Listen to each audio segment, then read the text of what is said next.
நீங்கள் தெரிந்தெடுக்கிறது தான் உங்களுடைய எதிர்கால வாழ்க்கையை நிர்ணயிக்கும்.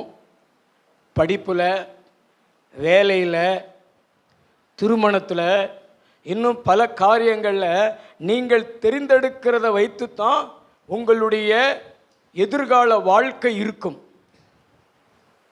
அதே போல இந்த பூமியில் நீங்கள் தெரிந்தெடுக்கிறத வைத்து தான் பரலோகம், நரகம் தீர்மானிக்கப்படுகிறது.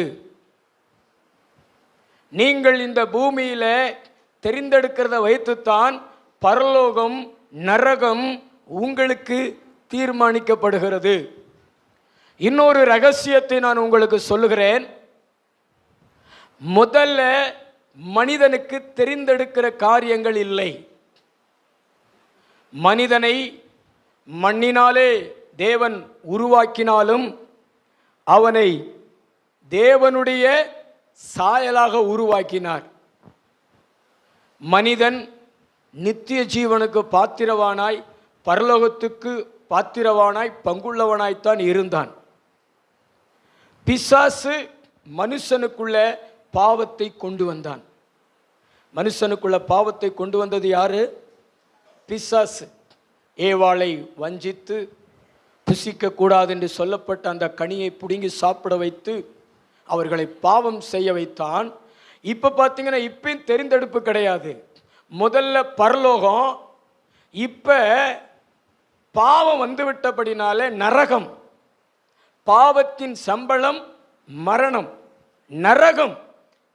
ஆனால் 2025 ஆண்டுகளுக்கு முன்பாக நம்ம ஆண்டவர் இயேசு கிறிஸ்து இந்த பூமியில் மனுஷனா பிறந்து மனுஷர்களுடைய பாவத்துக்காக இரத்தம் சிந்தி மரித்து அடக்கம் செய்யப்பட்டு 3ஆம் நாள் உயிரோடு எழுந்து இன்றைக்கும் ஜீவிக்கிறார்.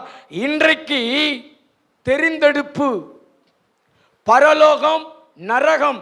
முதல்ல நரகம் மட்டும்தான் இருந்தது.